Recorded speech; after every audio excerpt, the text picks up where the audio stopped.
Moi, mun nimi on Justus Nieminen, mä oon oikeustieteen maisteri ja haluaisin töitä juridiikan alalta. Noniin. Tähän asti sen 3-vuotisen urani aikana on päässyt tekemään monipuolisesti hommia sopimusten, immateriaalioikeuksien ja tietosuojan alueella.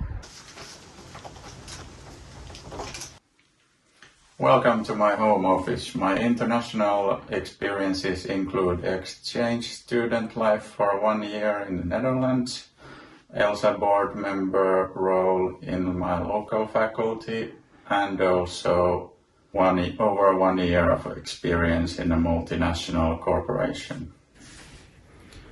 My main expertise is in patent law, and I made my thesis on damages for patent infringement, and I have a substantial experience in employee invention policy.